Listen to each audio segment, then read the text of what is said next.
The woods in St. Martin Parish don't welcome visitors. The air there feels thick, older than the rest of Louisiana, as if the swamp itself remembers.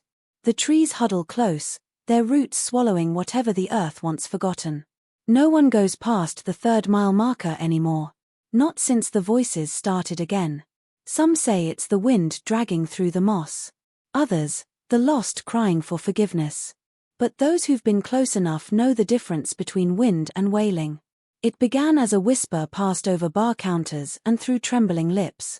Jason's kin, they called them pale shadows that roamed the swamp at dusk, with faces that didn't look quite right and eyes that didn't blink enough. The sheriff used to laugh it off, until his deputy's dog came back torn open, its collar still warm, its fur matted with black mud that smelled like death. Deep in those woods, where the sun can't touch the ground, stood a cabin built of rotting boards and prayerless silence. That's where Jason lived, a man the town forgot, or maybe tried to. He was said to be kind once, back when people still came to his porch for help fixing engines and fences. But something broke in him after his wife vanished. They say grief can twist a man's mind, but no one could have imagined how far Jason's grief would crawl. Years passed, and strange noises began haunting the swamp, soft laughter, the sound of children splashing where there was no water. By the time the first bones were found tangled in the reeds, no one dared to speak Jason's name aloud. Not because they didn't believe the stories, but because they did. Somewhere in the rotting belly of Louisiana's forgotten woods, a family was growing generation upon generation without ever stepping into the light. And at the center of it all, like a god of his own creation, sat Jason. He called it love. The woods called it something else. The first signs of something unnatural began with the sound. It wasn't loud, not at first, just faint cries that drifted over the still waters of the Louisiana swamp when the moon was high. Hunters, men who knew every rustle and croak of the bayou, started coming back pale-faced, swearing they'd heard a woman weeping deep among the cypress trees. Others said it was the sound of children, small voices rising and falling in an eerie rhythm, echoing as if the swamp itself was breathing them out. Some tried to explain it away, bobcats, loons, maybe even lost campers, but those who had lived their lives in those woods knew better. The swamp was never kind, but it had never before sounded human. One night, an old trapper named Ellis Dupree followed the cries. He was known for his stubbornness, the kind of man who didn't believe in ghosts or curses. He said he wanted to prove the town wrong, that the noises were just the wind playing tricks. He went in with his rifle and lantern, and the next morning, his boat drifted back downstream without him. Inside it was his lantern, still lit, and his rifle broken clean in two. No one searched for him. They didn't need to. The swamp had taken him, same as it had taken others before. After that, the crying stopped for almost a month, as if the woods had been fed. When the sounds returned, they were different, more urgent, more human. People living near the edge of the swamp began to complain about sleepless nights. Dogs barked endlessly toward the dark, and mothers kept their children indoors after sunset. Those who ventured too close swore they saw shapes moving through the mist, figures small and hunched, crawling more than walking, their reflections bending wrong in the water. One fisherman claimed he'd seen a woman standing knee-deep in the bayou, holding something in her arms that writhed like a snake.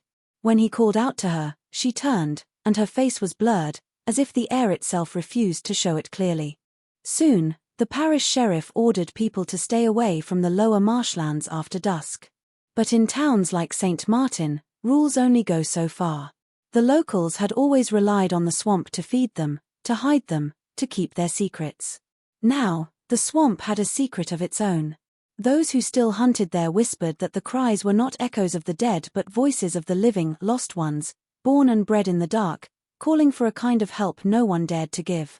The discovery of the abandoned cabin came by accident, the kind of accident that changes how a place is remembered forever.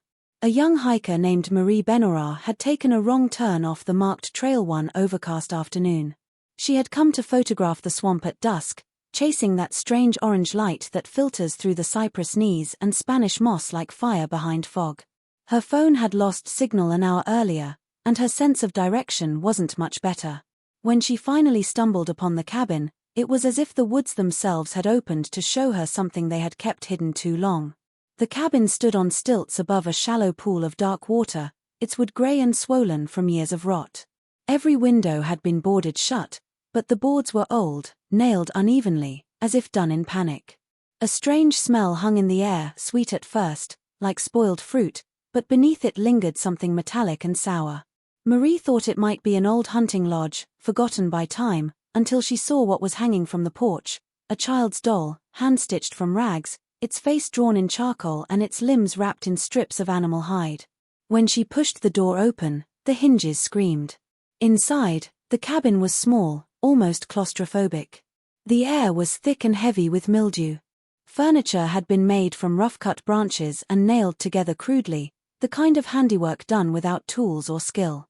On the floor lay dozens of tiny toys, some carved from bone, others from hair twisted into braids. They weren't scattered but arranged in a circle, as if placed with purpose. In the corner stood a rusted crib lined with old quilts, and beside it, a tin can filled with what looked like teeth. Marie's breath came short, her flashlight shaking as she panned the beam across the walls. That's when she saw the carvings. Words etched into the wood, overlapping one another, as though several hands had tried to write the same phrases again and again. Some were names. Others were numbers. A few were prayers. And then there were drawings, figures holding hands, some smaller, some larger, their faces scratched away until only the gouges remained. Marie stumbled back, her light flickering as something creaked above her. When she looked up, a single rope hung from the rafters, frayed and darkened with age. She ran until her lungs burned, never once looking back, but she would later tell police she could still hear faint footsteps behind her, even though the cabin had been empty for decades. The people of St. Martin Parish had a rule that no one ever wrote down, yet everyone knew by heart, never go near the woods after dark. Outsiders thought it was just local superstition, another southern ghost story passed around campfires to keep children from wandering. But those who grew up there carried the rule like a scar, inherited through generations that had seen and heard things they refused to speak of. The swamp was part of their lives, close enough to smell, close enough that the fog from it sometimes crept through their yards at night. But the woods on its edge were something else entirely, a place that seemed to pulse with its own breath, its own hunger. And the name that came with it, Jason, was a word no one dared to say aloud once the sun dipped below the trees. Children were taught early. If you heard laughter in the swamp, you didn't answer. If you saw lights between the trees, you looked the other way. And if anyone mentioned the old cabin, you changed the subject.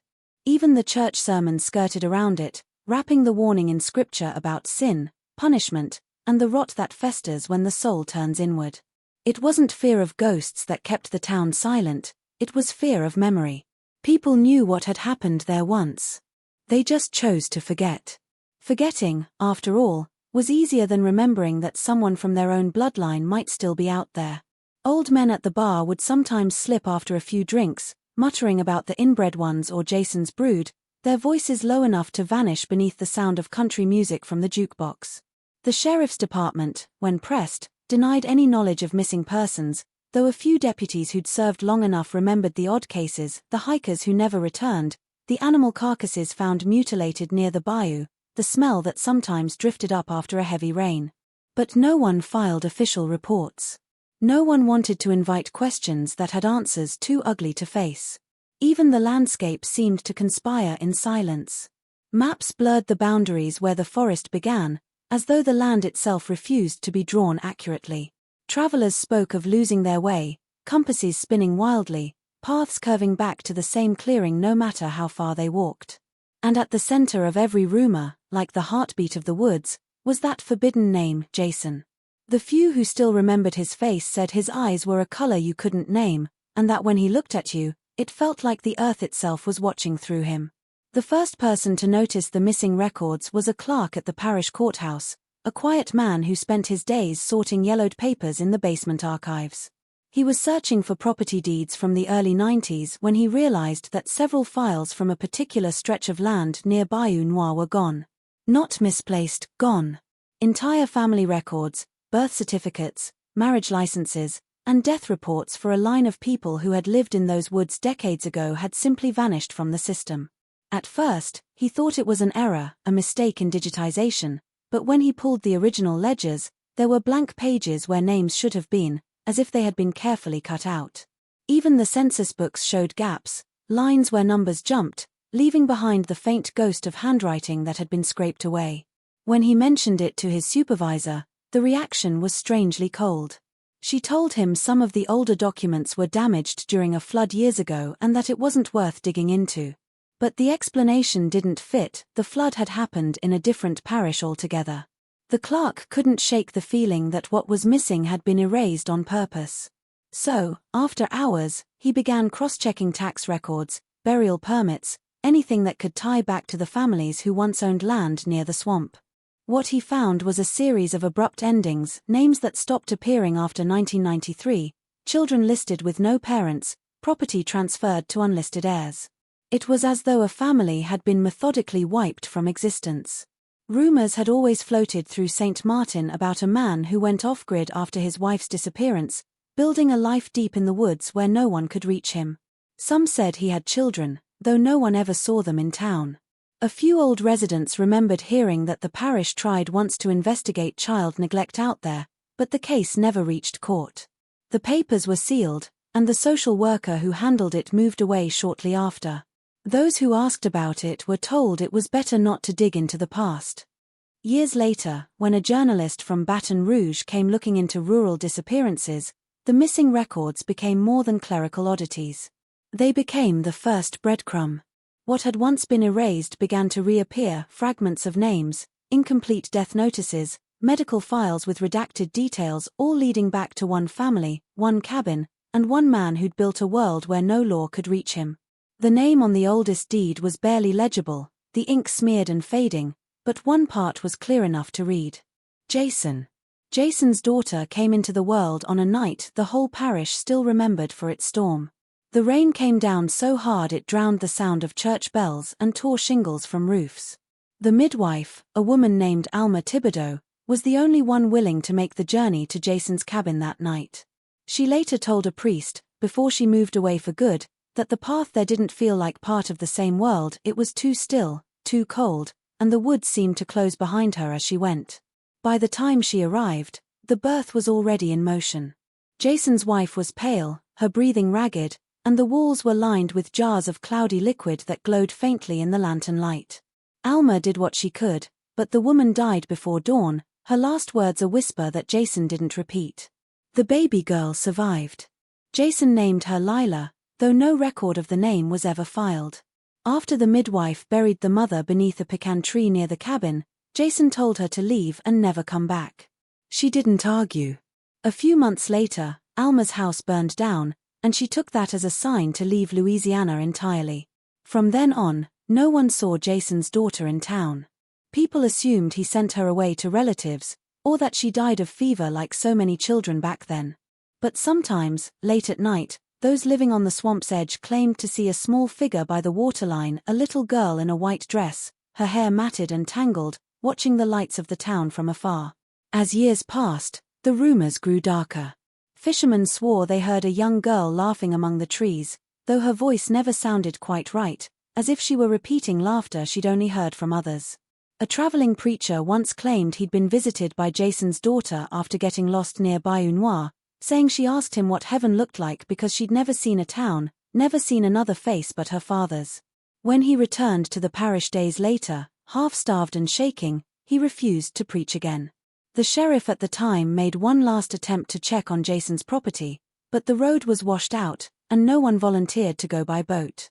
By then, most believed the girl was already gone, a ghost haunting the man who had lost everything. But Jason hadn't lost her. He had kept her close, too close, raising her as his only companion, his only comfort, until the boundary between father and daughter began to disappear entirely. As time went on, the woods around Jason's cabin seemed to swallow sound itself. Hunters who once dared to venture close began to notice signs that someone or something still lived deep within, long after Jason was believed to have died. Crude shelters appeared in clearings where no trails led, made from driftwood and bones. Fires had been lit there recently, though no smoke was ever seen. The few who approached found animal carcasses stripped with precision and symbols carved into tree trunks, the same ones the parish priest had once seen etched inside the old church pews before they were mysteriously defaced.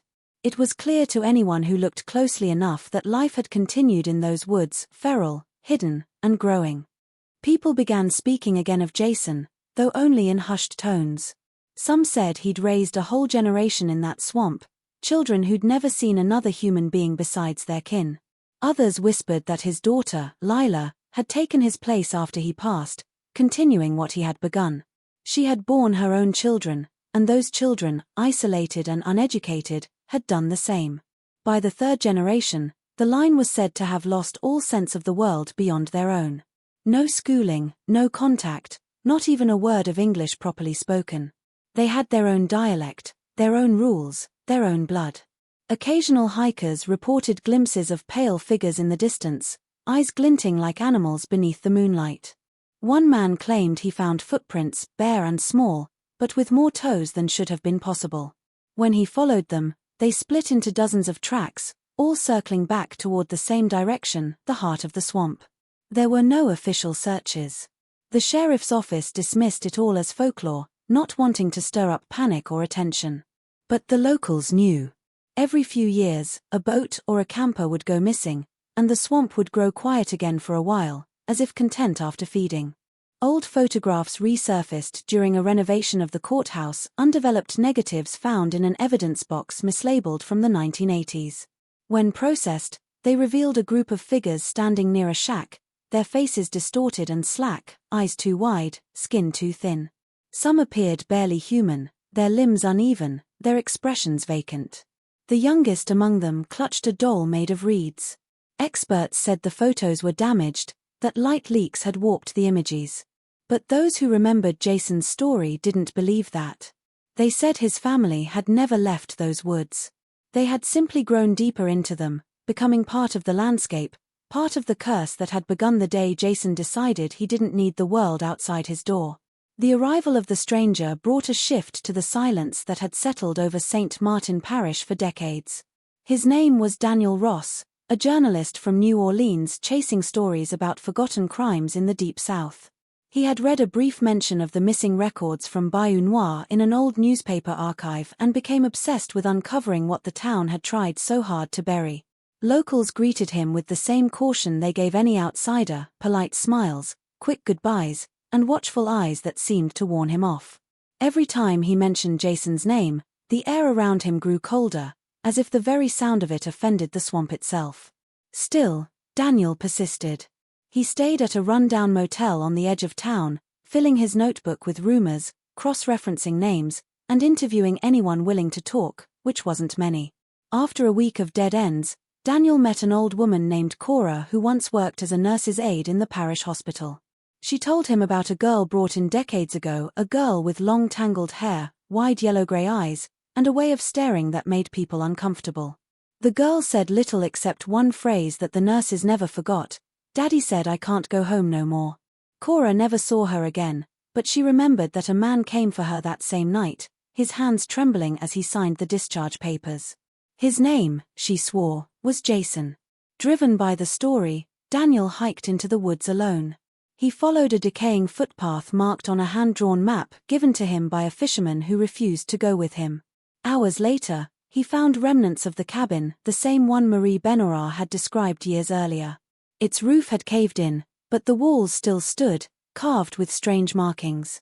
Among the debris, he found a rusted tin box half buried beneath the floorboards. Inside were scraps of paper, all water-damaged and brittle, but one page was still legible.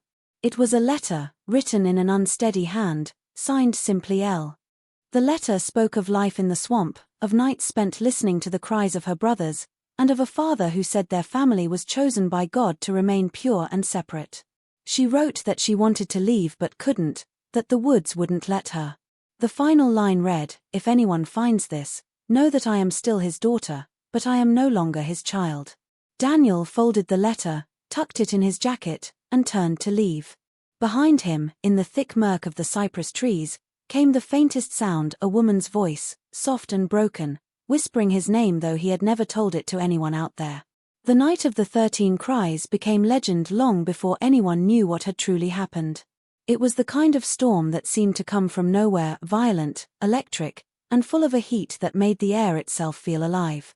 Thunder rolled over the bayou like a living thing, and flashes of lightning turned the swamp into a world of white bones and black shadows.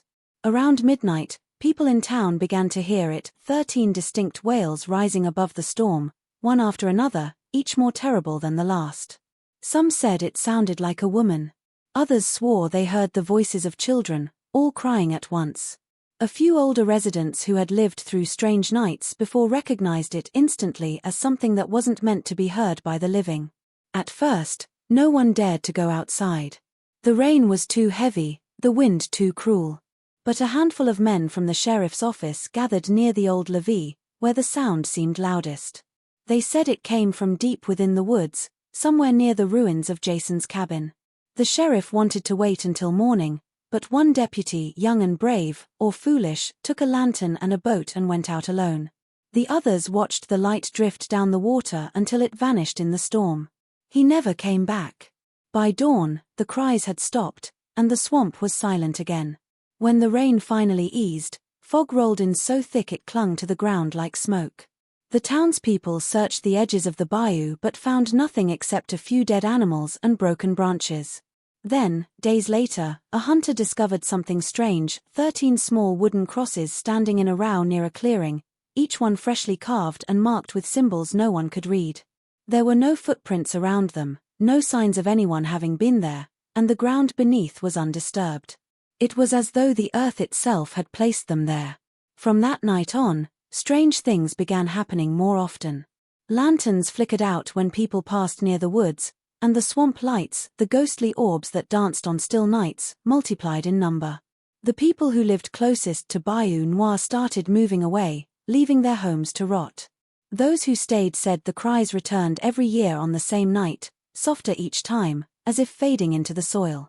The old folk said Jason was gone, taken by the storm, but that his blood had stayed behind. 13 cries for 13 children, each one echoing through the trees, mourning the man who had made them and the curse he left behind. The buried photographs were uncovered purely by chance when a group of local volunteers decided to clean an old storage shed behind the parish courthouse. The building had been left untouched for nearly 40 years, its walls warped with damp and its shelves collapsing under the weight of forgotten boxes. One of the boxes, marked only with a water-stained tag that read Bayou Property Dispute, fell apart as soon as it was lifted. Inside were papers eaten away by mold, a few rusted tools, and a small tin container sealed with wax. When one of the men pried it open, he found a stack of Polaroids wrapped in a rotting cloth, the colors still sharp despite their age. At first glance, they looked like family photos, groups of people standing outside a cabin, children gathered around a man whose face was turned toward the camera. But the longer the volunteers stared, the more wrong the images began to feel. The first photograph showed 6 figures, their clothes tattered, their faces blurred as if the camera had caught them mid-motion. The man in the center was tall, broad-shouldered, his hand resting on the head of a girl who seemed too old to be his child. The next photo had more people in it, 8, then 10, then 13 across the series. Their features changed subtly from one picture to the next, but not in any way time could explain. Their skin grew paler, their eyes wider, and their mouths slackened into shapes that didn't quite look human. Some of the children's limbs seemed longer than they should have been, their fingers tapering unnaturally, their expressions distant and hollow. The last photo in the set was different.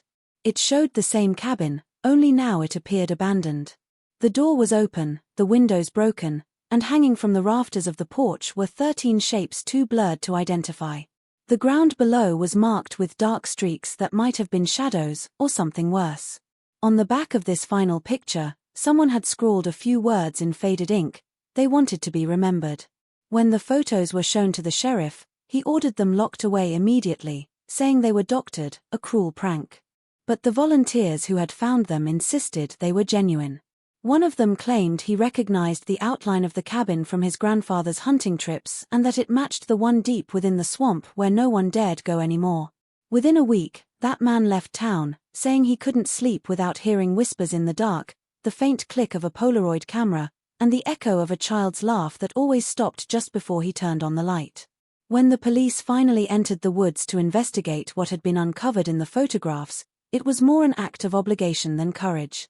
4 years, reports had come and gone, strange noises, missing hikers, lights flickering between the trees, but no one had ever gone far enough to find proof. It took a new sheriff, young and unscarred by the old stories, to organize a proper search. The team set out early one morning, armed with flashlights, shovels, and the uneasy feeling that they were trespassing somewhere they shouldn't be. The swamp was silent that day, unnaturally so. Even the insects had gone quiet. As the group moved deeper, the air thickened with a smell of wet rot and something faintly metallic. It was one of the deputies who found the first trace, a rope swing dangling from a low branch, frayed and blackened by time. A few yards away, half buried in the mud, they found a rusted cooking pot filled with teeth. By afternoon, they reached what was left of the cabin. Most of it had collapsed under decades of decay, the roof split open like a wound, but the foundation remained. Vines crawled through the windows and across the doorframe, which had words carved into it so deeply that the wood had split around them. No one could read them. The language was broken, half gibberish, half prayer. The sheriff ordered the ground searched, and within minutes, one of the officers struck something solid. What they uncovered was a shallow grave, then another, and another. 13 in total, each one precisely spaced, each one filled with bones that had been arranged rather than buried, the skulls placed neatly on top as if in offering. But when they finished counting, the sheriff realized something was wrong. There were only 12 skulls. The 13th grave was deeper, fresher somehow, the earth softer as though it had been disturbed recently. When they unearthed it, the bones were smaller, child-sized, and the skull missing entirely. A hush fell over the group as they noticed fresh footprints nearby, faint but unmistakable, leading away from the graves and disappearing into the trees. The sheriff tried to follow them for a few yards before the path simply ended, as though whoever had walked there had vanished into the mist. The officers marked the site, photographed everything, and sealed it off. Yet none of them spoke during the trip back, and none returned afterward. The sheriff's report was brief, cold, and clinical, omitting the part about the footprints, omitting the whisper one deputy swore he heard while they dug, the voice of a woman saying softly, "He's still here."